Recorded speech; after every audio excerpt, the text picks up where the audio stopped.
over a period of 3 weeks or something, just eating lean protein, you end up with diarrhea, and it's not pretty, guys. See if there's a better technique of getting more off this hair by scraping it down. Ah, that's awesome.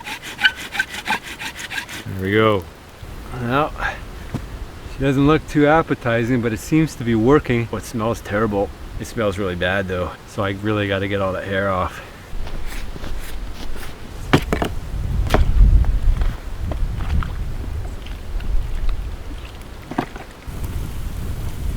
Cooking like a caveman today, guys. Cooking like a caveman. Singe cooking. Find out how it tastes in this video. This is like caveman barbecue. Caveman barbecue. Would I recommend singeing the hair off a rabbit? Find out in this video. You might be surprised.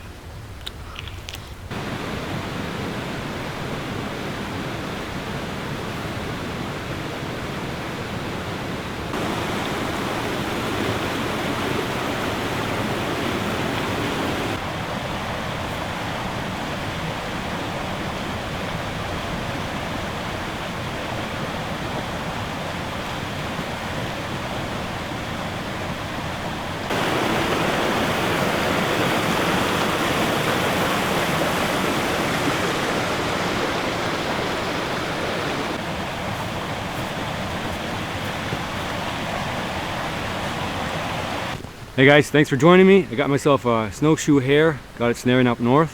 What I want to do today is a bit of an experiment. I want to see if I can turn this hare into a really good meal, but I want to fight off rabbit starvation, so I don't want to be eating just lean protein. What I want to do is try to scrape the skin off, or scrape the hair off I should say, and cook it over a primitive oven, stone oven. So let's see if we can make this go. I actually don't know if this is possible, so stay tuned, we'll find out together.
Pretty cozy. So there's a little bit of dead grass here behind me. Not a lot left. It's been packed down and snowed on and rained on. But this dead grass makes a really good insulator. So I'm going to collect as much as I can. It's kind of scattered out. There used to be nice big clumps everywhere. But now they said they've been matted down, so it's harder to get. So if I get a good nice big pile of it, that'll make a nice insulator, so when I sit on it, I'm not going to get all wet and cold. So let's see how much I can get. I want a biggest pile as I can get, but I'll take what I have, right? So easy enough, just use a knife to cut it.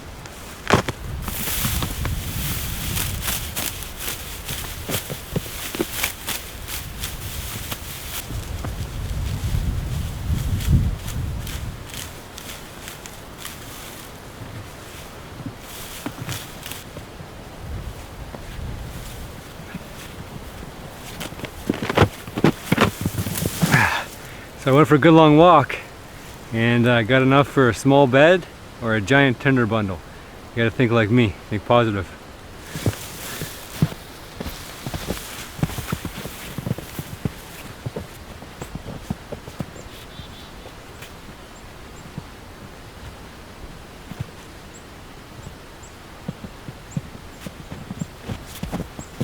Still no activity, but there's coyote tracks all over the place. Really weird.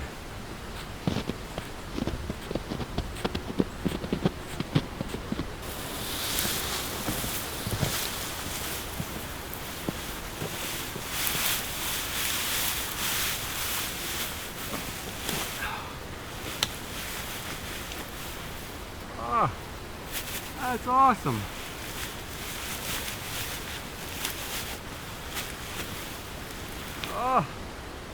Oh, you gotta come see this.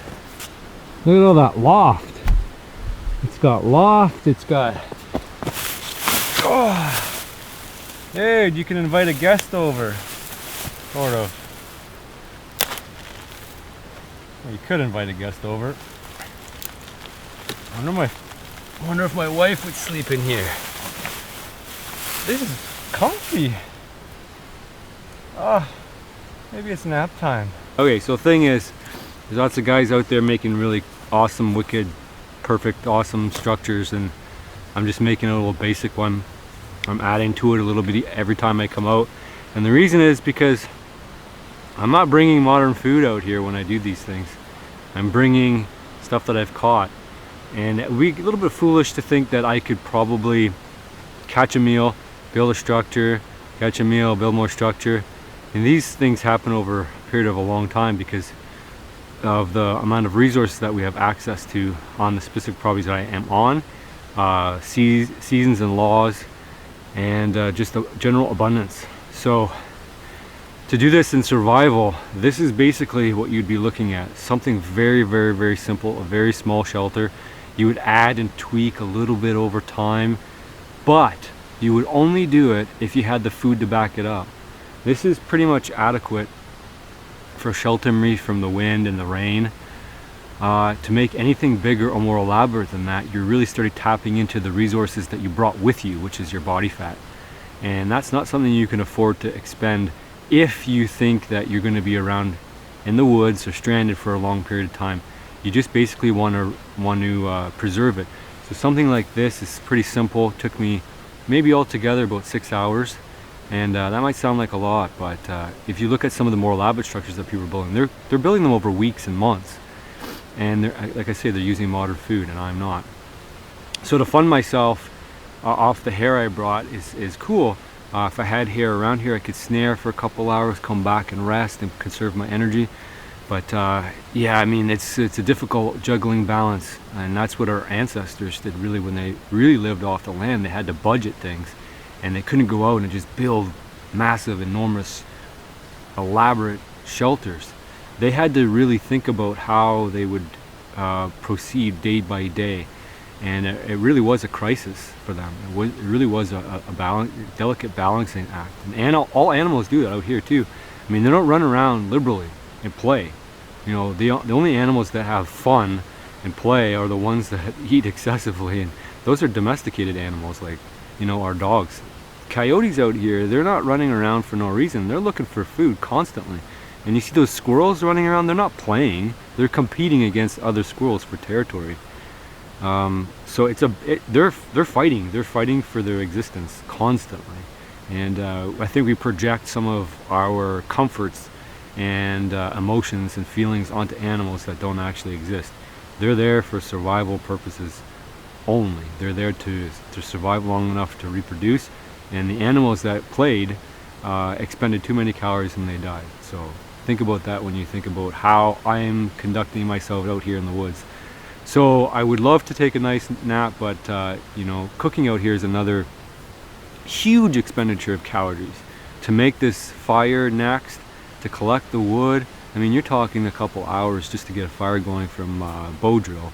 And today I don't know if I'll be successful, as always, and so if that's the case, I might not eat. I have very limited tinder supplies today. I'm getting low on my cedar bark, so basically what I have is a little small handful of cedar, if any at all. So I may be, yeah, I don't have any left. I have cedar bark here, or birch bark. So I've got to make myself something that's going to hold the flame. This back here will work, but it has to be roughed up enough so that it'll catch the flame. So I'm hoping the birch bark will help.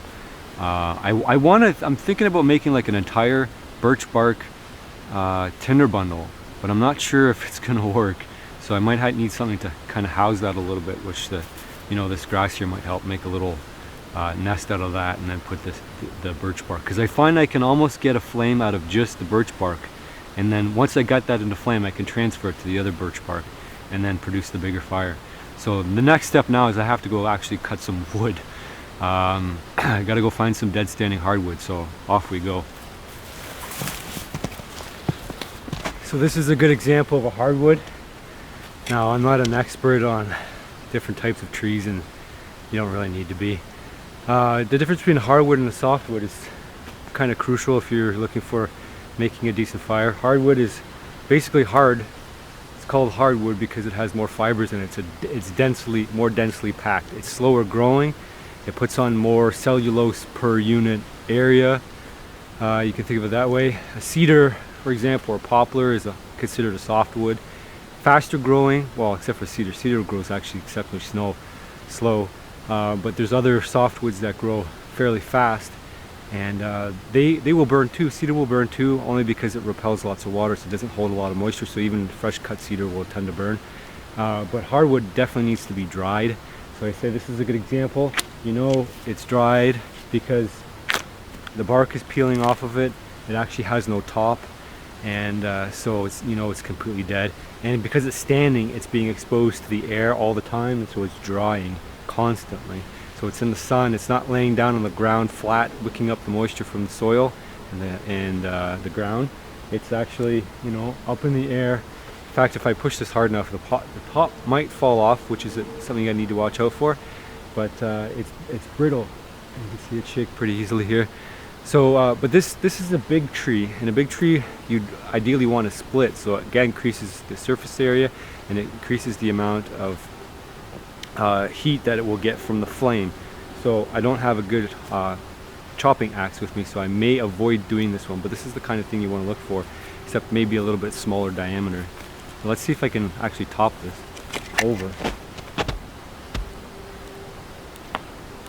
Yeah, you can hear it pop there. I'm going to be using my saw. It was gifted to me by Agawa Canyon. It's a folding saw, pack saw, nice little saw. So we'll see about this one. Oh.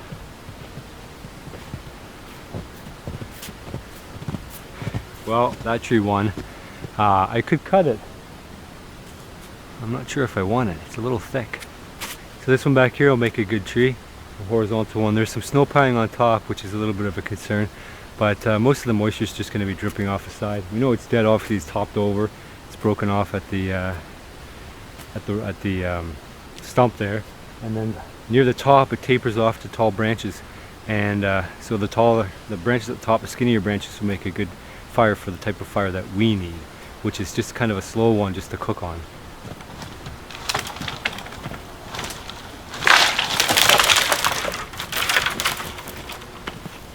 whenever you top a tree, you make sure you watch up and back up, because that top fell a little bit differently than I expected it to, but I was aware enough to move out of the way.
So far what I've got for my on-the-spot tinder bundle is birch shavings. These are the, well, I mean, you can grab a full one like this here and you can try to light it on fire, but because it's so thick, I mean, you need a fair amount of heat to get it to light. So what you need to do is make it into as thin as form possible. So that's super thin. You can take your knife and scrape it down. That works well. The big pieces we'll use for, you know, our actual fire to get it started. So the next is cedar. Now cedar right off the tree is pretty woody also, and you want to get it down to the individual fibers again, and that's going to take a little bit of work. And while you're doing this, is actually going to dry it out a little bit more too. So it's good to have a nice working surface, because as you work it, it's going to tend to want to fall all over the place. So having a nice area to break it up is very convenient, and keeping it dry too. So I'm going to work at this for quite a long time until all the little fibers are exposed. And I think the third pairing I'll use today for my tinder bundle will be the straw I got for the grass, the dead grass I got for my bedding. I'll do the same to it, and I'll use it as the backing of the bird's nest. So once they get a good flame, it should switch to, from the cedar, should get a nice flame from the birch once that heats up to temperature, and then we should be able to use the grass for the rest of the way. And I like to actually transfer it to a piece of birch bark if I can. So from the bird's nest, I'll have a piece of birch bark handy, transfer it to the birch bark, and then I've got a really good fire starter. Birch bark, once it's lit, rarely goes out. So I can put that in a flame, as a flame underneath my kindling, and then light the birch bark on fire there. Now if you don't have birch bark, it's a whole nother matter. It's actually quite difficult. You can use some resin from pine and mix it in with your tinder bundle. That'll help carry a flame also. I find the birch or the cedar actually likes to smolder a lot when you carry it with your first ember, and that has a good property, I find. So it's good to actually hold the ember inside it, because it makes a lot of contact with the cedar also. Whereas with the birch bark, you see it's a lot fluffier, and the flame is difficult to hold in that. You can see now I'm working it down to, you know, good bedding for mice and beyond. So if you can work those fibers down to very, very, very small pieces, you're going to be a lot better off. And as we know, if we're making any kind of fire and we want it to light the first time, we have to take a lot of time in our preparation. This isn't using a you know, fire steel or matches or lighter where you get a bunch of tries. This is a one-shot deal pretty much. If you don't get it on the first go, you got to start all over again, which is not very much fun. So I've got something I would consider a fairly decent tinder bundle. A tinder bundle could always be better. So I've got my dead grass, which I've made into a nice nest, which will hopefully hold everything together. Inside that I'm going to put my cedar. I can feel that the cedar is a little bit damp to the touch, so it may present a problem for me. But the birch I know is dry. So you see, got the dried grass cedar bundle. And then on top of that I'm going to grab my birch, which is I know is dry. And that's going to form the center of my nest. And inside that we're going to put the coal. And then what we're going to do is get the coal and we're going to fold it all up tight, because we want to make contact, keep all that heat in. So all this stuff's all good too. We'll add that up in there. And I'm going to protect this so that it doesn't get any snow on it. And we'll set that aside. I'm going to get our fire going right now. So I'll show you how I've got the fire set up here that's ready for a flame. This is how I set up my fire. I've got various dried cedar. These are the lower branches of the cedar. They're all dry. Underneath is layers of birch bark along with the kindling. On the bottom there's a base. It would be difficult to tell, but there's a base of hardwood at the bottom to protect any of the coals, so if they land on the ground they don't go out.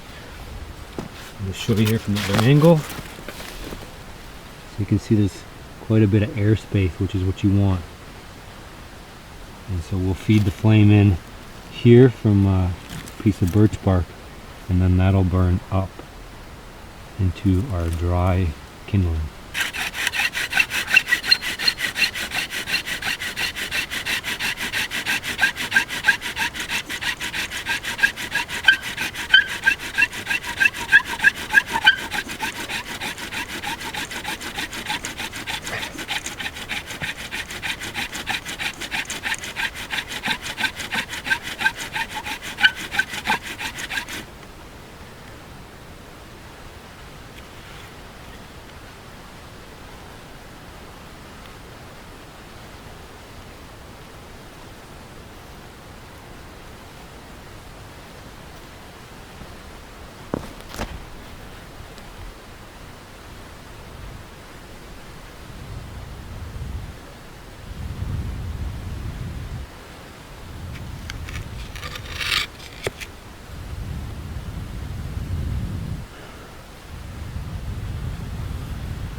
Super delicate ember.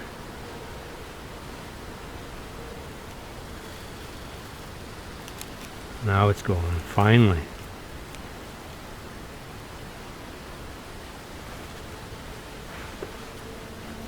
There it is. Let's see if we can nurse it to life.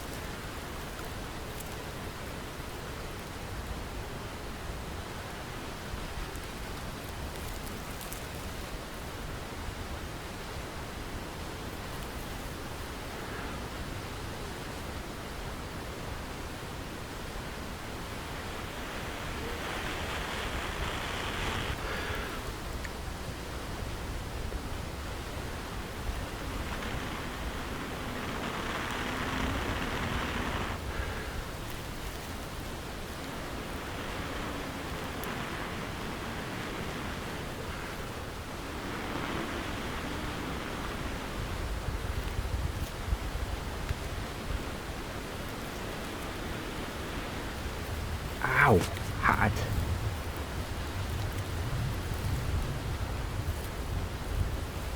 Ah, it's not staying in the bundle too good. Stay in there, man. Alright, here goes.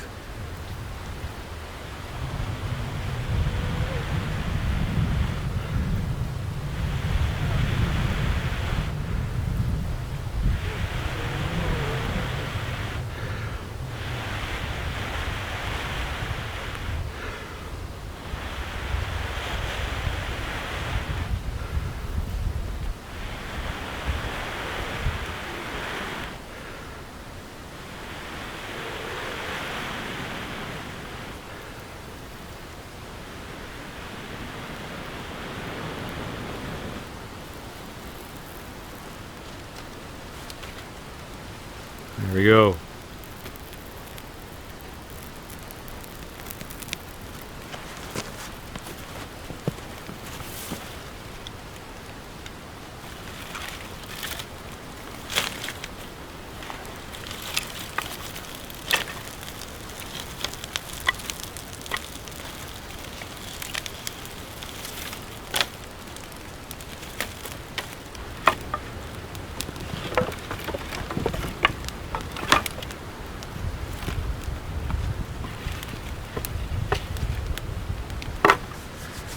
Alright guys, fire's going.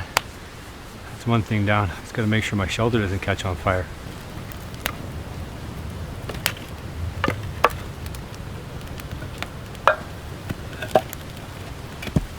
Okay guys, that fire's died down quite a bit. We got our hare all set to go. Now the idea is we're gonna throw it on the fire here and hopefully scrape all this fur off easily enough and make it edible. So we've done this before. A lot of the comments and criticism about it was you're not supposed to, people think you're supposed to gut it first, but actually you're not supposed to gut it first. You are actually supposed to scrape the hair off before you gut it, because it makes it for a cleaner cavity. None of the gut contents are going to end up in the meat, hopefully. There may be an issue with the skin actually breaking, but if that happens, then I'm still going to eat the hair. It's not going to go to waste. We're just going to skin it as we would normally, skin it, gut it, and I'll just cook it on the rock. So this is more an experiment than anything. I've never tried this, and I don't know anybody else who has. I've seen it done with a squirrel, so I know it's possible, but this is, you know, much hairier beast. It's got a winter coat, so there's going to be a bit of a job to actually scrape this off. So let's throw it on the fire and see what happens. Well, she doesn't look too appetizing, but it seems to be working. There's quite a bit of, oh, it smells terrible. There's quite a bit of hair and down underneath the main fur, which is tricky to get off. You can see, ugh, it smells really bad though. So I really got to get all the hair off.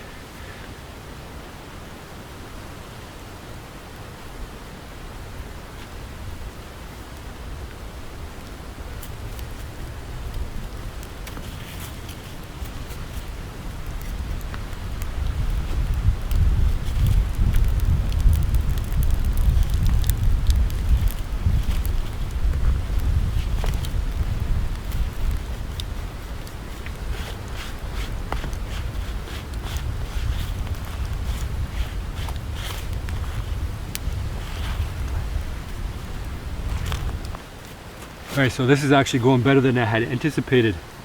The fur is actually holding together not too bad. Whew, smoky. I did make a slight tear here in the leg, and there's a lot of fur in certain areas that are difficult to reach, you know, under the armpit. The body looks pretty good. I haven't punctured the guts or anything like that. You can see what it looks like here.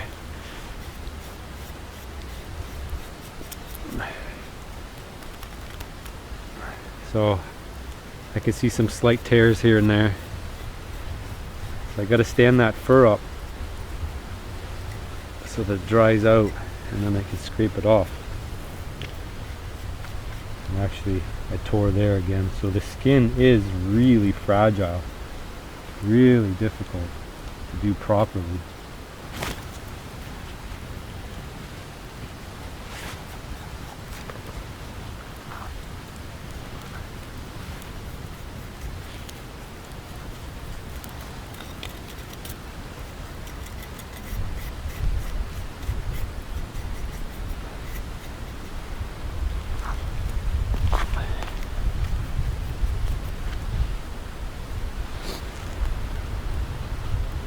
Hey. There we go. Now it looks ugly. So it smells like burnt hair, naturally. That's as good as I can do. The skin is actually starting to break in a few places. See around the leg here. So if I can't really go much further than that. You can see the guts are fine, they're intact, they're not, you know, they got bigger, but they're not exploding everywhere like you would think. So while it's still put together like this, I'm actually going to take it down to the creek and rinse it off.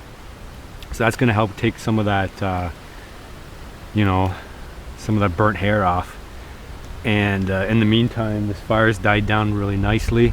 So I'm going to throw the rock on top so we can, when we get back, we can throw it right on there and start cooking.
Hey, all washed off.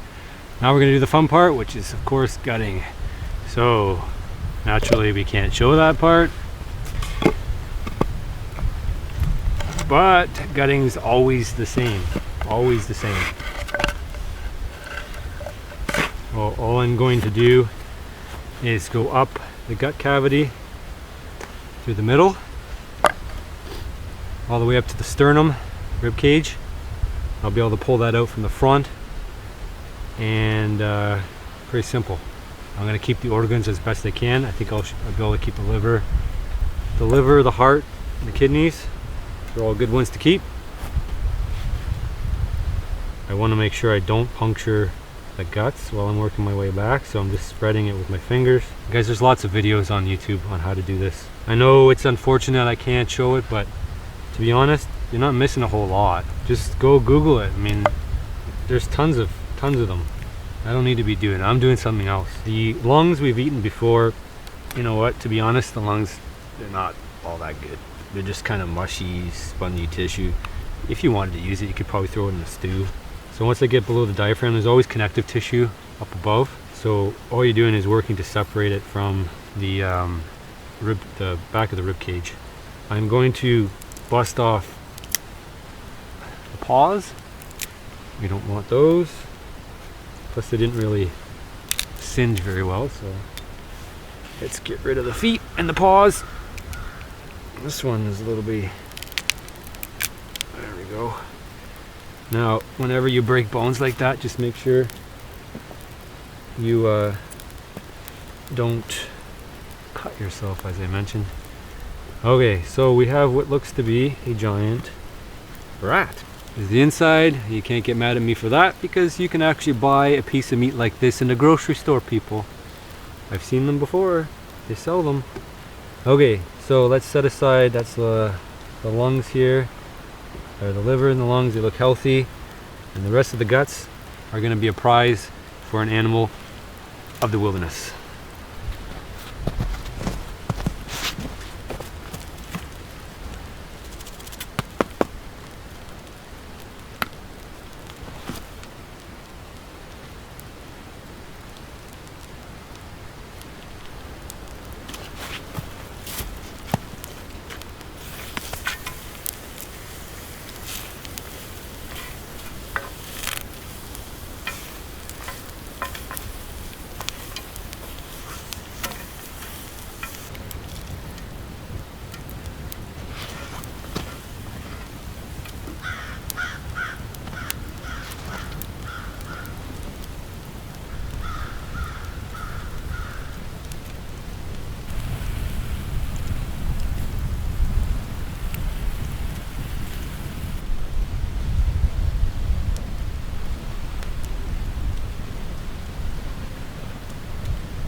Well, that actually looks better than I thought.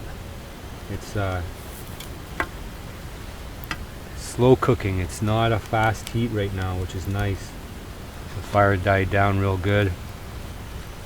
You see steam coming through, which is exactly what I wanted. I didn't want to overcook it. It's a lean meat, like I say, but I'm hoping that the skin is going to act like a vessel and hold that moisture and that fat, that little bit of fat that's in the skin, you know, and that seasoning should kind of suck down into the meat. It actually looks really good. Cooking like a caveman today, guys. Cooking like a caveman. Get a little bit of smell of that spice now.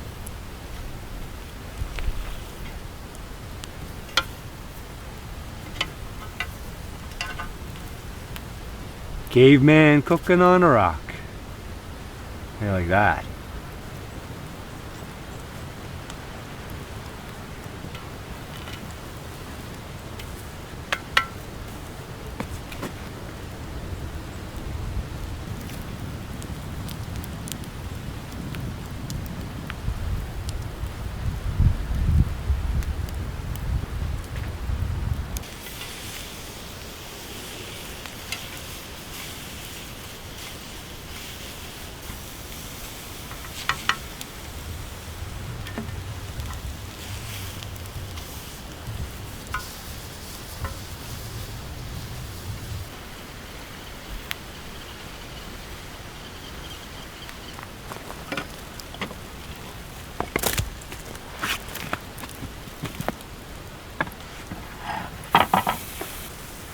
Well,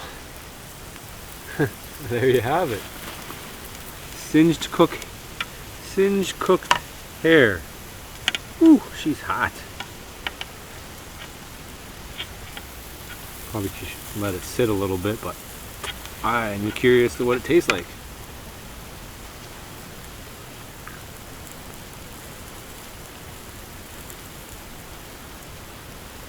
Tastes like barbecue. The burnt hare, not terribly off-putting. It's like a overdone steak. It's got that burnt texture to it, the burnt taste to it. A nice piece of meat. It's still got all its moisture though, which is key. Very juicy actually. To me, cooking like this is if I don't have to chew it for 10 minutes, it's good. And actually I can feel the fat coming out of the skin. My mouth is getting nice and juicy and watery, and I can swallow it right away. I've cooked meat before, and you know, obviously on the fire. Look at that piece. Very nice piece of meat. You can see it breaks apart. That's actually very good. I would recommend that. I wasn't sure, I had my doubts. I haven't done anything special with the meat. Obviously I couldn't. The hair on, I couldn't brine it. That's actually really good meat. That's the best hair I've ever had. I've had hair in stew and it ends up chewy for me. And I've never slow cooked hair. That spice helped. But that skin helped a lot more. You could see the moisture still coming out. It's basically sealed in the moisture. I mean, apart from the sheer amount of work it takes to do it, you know, skinning it takes nothing. But if you don't have fat, I mean, if you can't cook it with fat and potatoes and carrots and everything else you need to make it moist and tender, and you don't have a pot. I mean, I've done this with materials that I have around me here. Such a huge asset, no pot. Like I cooked on a rock, and the skin's totally edible. Yeah, I'm surprised. I actually would recommend that. There's nothing wrong with that. There's no off-putting flavors. It's kind of like barbecue, and you know, you get a crusty bit. You've cooked it a little too long. Like the meat on the inside is not well done. It's just kind of the skin on the outside that's been well done. And yeah, there's little bits of hair on there, but hey, we're predators, guys. I meant to eat hare. Oh, I forgot about this. Little kidney. That's a little overdone. Little ball of kidney. I'll still eat it. Actually, the inside looks fine.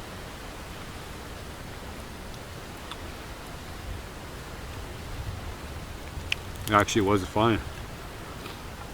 Looks like it was too far gone, but nope, it's all good. Oh man, this is good.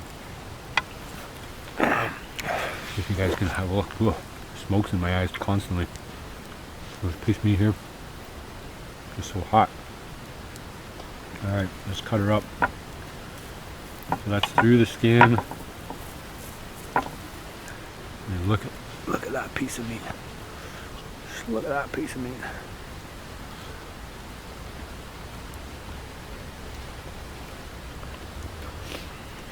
This is like caveman barbecue. Caveman barbecue. Oh, it's good. It's really good. So one of the most common reoccurring comments I get on my channel as I eat this meat is why? Why do you eat meat? Why do you kill animals? You're just doing it for likes and views? I'm not actually. I'm doing this because I eat meat. I'm a carnivore. And more than the fact that I'm a carnivore, I'm a predator. You know, I fished my entire life. In my I started hunting a little bit later. My dad never hunted. No, never hunted much. He took me out. I'm gonna eat while I talk, so don't mind me. I talk with my mouth full because I'm hungry. So my dad took me out hunting every once in a while, but he wasn't really a hunter. I don't think we ever shot anything besides the gun. We never killed anything, but we fished a lot. My grandfather was a hunter. He would go out regularly, but I never knew him as a hunter. I never knew him to hunt. I never saw him shooting anything. But according to my dad, he was a hunter. And when I turned 20, there was something inside me that said I was a hunter too. As I said, I don't eat meat. I don't just eat, but I'm actually a predator. And humans actually are predators. It's hard for people to imagine that this is the case. You know, we see wolves and we would never deny them their instinct to hunt. That's just what they do. The same thing goes for humans. We have a long history of hunting. And it's only recently that we stopped. But that doesn't mean that instinct to hunt isn't still there. So if you turn 16, you can go out and get your license, as is the case here in Ontario. You know, look up your laws, find out what courses you need to take and go out there. If you have the genes to hunt. If you don't, that's okay too. You know, not all of us are hunters. Not all of us were hunters. Some of us were agriculturalists. Some of us were builders. You know, we had all sorts of jobs. We had all sorts of things that needed to be done. So, in a community, and you wouldn't go out and say, hey, you should stop building, or hey, you should stop blacksmithing. So why would you tell the hunter or the predator to stop being a predator? So my instincts to hunt and provide food for myself are never going to go away. So if I listen to you, I'll be denying my instincts. And if I deny my instincts, I'll be unhappy. And my happiness, I value higher than how you feel about hunting. That's something you have to deal with. You have to deal with your own unhappiness. I don't. And I would highly recommend you do that by going out and doing things that you enjoy, rather than continuously make comments about what you think I should do to stop you from feeling bad. Because I don't feel bad by being a predator. It feels very natural to me. So I encourage you to go out and feel what's natural to you. Do what you feel is natural to you. That might be fishing, If it's just camping, if it's bushcraft or canoeing, or, you know, watching videos on the computer, if that makes you happy, go for it. That's part of your instinct, is just, you know, to be lazy and hang around in the city. Go for it, man. I'm not the guy who's going to tell you what to do, but I know what makes me happy, so I'm going to continue doing it. And I'm going to eat this entire thing because it's the best hare I've ever had in my life. Barbecue. Okay, that's it for today. Hope you enjoyed it. I learned something new today. And I've never heard of anybody doing this with a hare. And it turned out really good. So I would probably do it again.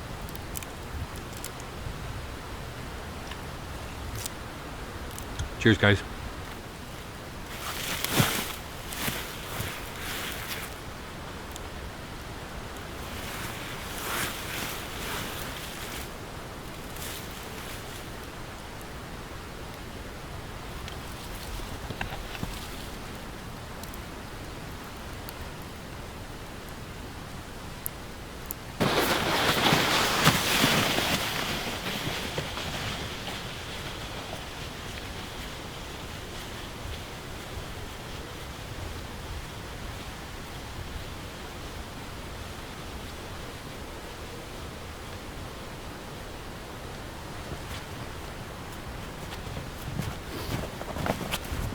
Always got to come back for you.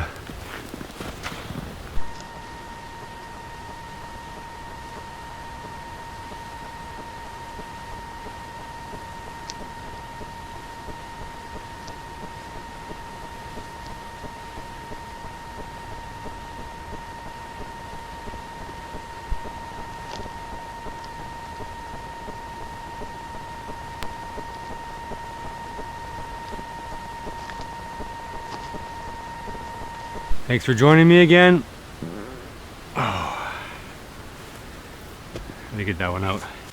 Hey guys, I want to do a couple shout outs. I know I'm not very prompt with the shout outs. There's a good reason for that. I usually shoot about 3 or 4 weeks in advance, which means that, you know, sometimes even more. I have a backlog of videos so that I make sure that every week I have a new update on Friday. I'm working toward doing 2 updates, but I've never been able to get enough that I feel comfortable that I can release 2 videos in 1 week. But anyway, neither here nor there. So I'd like to do some shout outs to you guys. You know, you're doing some great things. You guys are picking up on what I'm putting down, basically. And you guys are getting out there and doing some of the things that you used to do, which I like to hear. And there's also new people that are actually getting into these sorts of things because they're seeing some things that they enjoy in the video. So good for you guys. First shout outs to Steve Edwards. He says, you do great things, you make a lot of people happy. This is how life should be enjoyed. I leave for Scotland tomorrow for 6 months, leaving my wife and 3 boys behind in South Africa. If you're not too bombarded with shout outs after this last video clip, would you consider doing one for Andrew, Craig, Nathan Edwards? All subscribed. Thank you. Long may your channel make us happy. So hi, how's it going, guys? Andrew, Craig, and Nathan Edwards. Good to hear from you. Thanks for subscribing. Thanks for watching. Mr. Mooseman 002 says, just watch from start to finish with my 9-year-old son Seth. Maybe a shout out? Here you go. Hi Seth. We love it. Great vid. It was good to see you and your wife out together. You got to keep her for sure. Keep them coming, brother. Will do. So, hey Seth, how's it going, buddy? Kyle Traff writes, love your videos. I've learned so much in the past months from your channel, and I've made my own homemade bow, and I live in Saskatchewan. Please give me a shout out. Hey Kyle, how's it going, buddy? That's pretty cool. You made your own bow. You're gonna go out and hunt with it? Let me know if you get anything, buddy. Tim Nordahl writes, please shout me out. Would love to hear you mention me. I found your channel and have watched every video since it's so relaxing and peaceful to watch you conquer nature and survival challenges. Much love from California, USA. So Tim Nordahl, good to hear from you, buddy. Wandering the Wilderness writes, great video, bro. Love your discussion of the roles of men and women. I agree completely, except he's a creationist, but completely agree with your perspective. Cool you do shoutouts, and if you plan on doing more of them, I'd appreciate that as well. My name is Scott at Wandering the Wilderness, and I enjoy all your Catch and Cook series. Good stuff. And for the record, I'm leaving that door open, if you know what I mean. I'm a student of zoology. I studied evolution for 4 years and beyond, and so that's currently my dominant perspective. But I can never say that I don't, think or believe that God doesn't exist. So put it that way. I don't particularly, I'm not a very active person in religion, but I don't condemn anybody that subscribes by those morals and values. Absolutely not. Yee writes, my boy and I watch your channel religiously, speaking of which motivates to plan a week this summer to spend a week surviving in the woods using methods and tools based on your channel. Do you have any advice beforehand? What to pack and so on? On your next video, would you please say hello to my son RJ Hampton from Missouri? Thank you, good sir. Yeah, I would give you some advice. First, I want you to sit down and make a list of all the things that you wish to pursue as food. And that's going to decide on what kind of tools you need in order to get those food items. So for us on Wilderness Living Challenge number 2, number 1, we brought fishing rods and a canoe, and that wasn't nearly enough. And season 2, we decided we were going to go for nuisance animals, so we packed a lot of traps. We packed minnow traps, we packed live traps for groundhog. We had a gun in case we could run into nuisance animals, so that was the hare. What else? The bear was just pure luck. Fish. And the beaver was something we had planned months in advance, and we used services of Adam Craig Outdoors. So Adam Craig is a licensed trapper. So you may or may not be able to use all these tools, so you have to also look at your laws. And then aside from that, you're going to want basic camping gear, tent, sleeping bag. If you can fish, and maybe you can only fish, maybe that's all you can do, so fishing's okay too. But so you're going to need things to get at fish, so it's going to be fishing rod, fishing tackle. But those are the easy ones, and if you can go during hunting season, I would recommend that too. So I don't know what the laws are like in California, but I know there are around here. We have a fair amount of things that we can pursue at various times of year, so look out for that.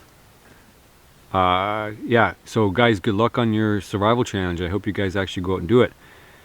Here's another comment from Pity's Mom 10. She writes, hello again, your child is adorable and loves seeing this kind of teaching interaction.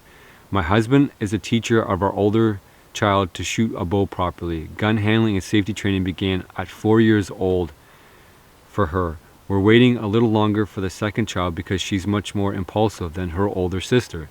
Both kids are fully aware of where food comes from. Squirrel has been on our menu with rabbit, fish, and deer. No squeamish people in our household. They eat what we put in front of them. We're firm believers that every meat eater needs to process at least one animal in their lives and go face to face with their food source outside of the pretty styrofoam packages at the store. One of my great worries for my girls is that they won't find suitable mates in the future because society is trying to stifle masculinity like it's some sort of crime. I can appreciate a creative, intelligent man. My own husband is well-spoken, an incredible musician, plus an amazing father, but I can't stand lazy, overly emotional, squeamish men who lack zero real-life skills, and that's what it's going to come down to. So all the men out there, there's a few of you guys are commenting saying that I don't like feminism, and I'm preaching the wrong values to people, and that's not the case. What's happened with feminism is we've lacked balance over the last 30 or 40 years, and this is all Western values have gone too far in the other direction, and so we're going to end up with a bunch of men who just have no masculinity. And you might think that's a good thing, but if it lacks any balance, what's going to happen is all these women are going to be the masculine forefront, and they're going to expect men to be more masculine than them. It's just how things go. Any successful woman has a more successful husband. It's simply nature of the business, and that's part of our inherent biology, and that's not going to change. So the more masculine a woman is, the more masculine she expects her partner to be. The more she earns as far as income, the more she expects her husband to earn. These rules have been in existence since time immemorial. So guys, don't expect to get away from this. Don't expect your woman to be someone who goes out and earns the bacon, so to speak, brings it back, and is content sharing it. she's going to want someone as high achieving as she is. So guys, you're going to need to buck up, all right? And if you're caught in that middle generation, the last 30 years, you've never known anything different, it's time to start buckling down, guys, because there are going to be women out there who are looking for these characteristics. And any woman that wants to be with a man will adopt these kind of characteristics. If she says, I want a meek, a timid, a caring man, she probably doesn't want to get married to begin with, if you get my drift. So if she says, you know, I want a sensitive man, she probably doesn't want to get married at all. Or if she does, she'll end up with the kind of man that she can't stand and she'll divorce later. It's going to happen, guys, and we're going to see that more and more. The last shoutouts from the gamer, and he didn't ask for a shoutout. I just said, and I just figured in one sentence you pretty much nailed it, like out of the park kind of home run. It's just very simple statement. Everyone wants to eat, but few are willing to hunt. So let that sink in for a second. And it's so true, because everybody wants to eat food, but you want to go to the grocery store and pick it up. Everybody likes eating meat. I mean, the meat eaters are everywhere now. The vegetarian fad is pretty much run its complete cycle. You know, there's still some holdouts. There's still some people who don't eat meat, but the vast majority of people eat meat. You just don't want to hunt. You don't want to get your hands bloodied and your feelings hurt by killing an innocent animal, as people routinely comment on the channel. And it doesn't bother me. You can still write all those comments, and I'm still going to do it. As I mentioned in the previous video, I'm a predator, and I'm not going to stop being a predator just because your feelings get hurt. And I think it's about time that we start dealing with our feelings and working through them and past them and go out and actually hunt. Now, this is another comment that didn't actually show up on the channel, but I poached it from a different place. I don't think I can attribute it to anybody because I don't know exactly who wrote it.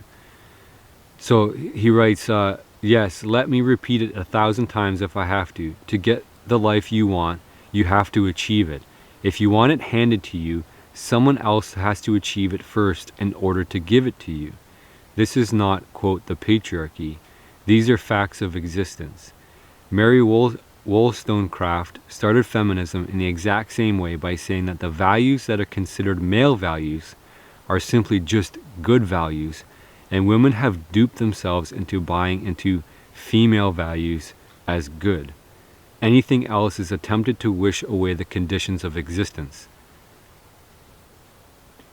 Feminism fundamentally cannot win in its current form unless the entire universe be transformed into the ultimate safe space. Its ideals culminate in the desire to be unborn. Now that's a very complex statement, and it deserves to be unpacked, but I'm going to let you unpack it. I want you to think about what that person said and what that person meant by female ideals, what they meant by producing a 100% safe space for everybody. And they didn't delve into equitable sharing of resources, but it should be mentioned too that in order to share all resources equally, there are some pretty far-reaching government consequences in order to divide resources perfectly evenly across all people. And it's probably not the type of climate that you'd want to exist in. So those are my shout outs. Some pretty deep thoughts as always. I may do shout outs again. You're welcome to ask for one. I would request that if you do ask for a shout out that you tell me what you're doing with your life. Just giving you basic shout outs are fine, but I want to know why I should shout you out, how the channel is affecting you, and how it's improving your life. I do particularly want to hear from our young men out there. There's a lot of young men out there. There's a lot of people, you know, roughly my age too, that are getting back into the swing of things after being idle for a long time. I want to hear from you guys too, and how you're going back out there in the bush and you're finding yourselves again. So please feel free to drop in the comments how the channel is, you know, getting you back outside and getting you back motivated. Because I know in my 20s and 30s, I wasn't a super active person because I was starting my family, that I wasn't out in the bush as much. And I know I've got my life back now, put it that way. Now that my son's a little bit older and I have some more time, I can come back out and restart my life.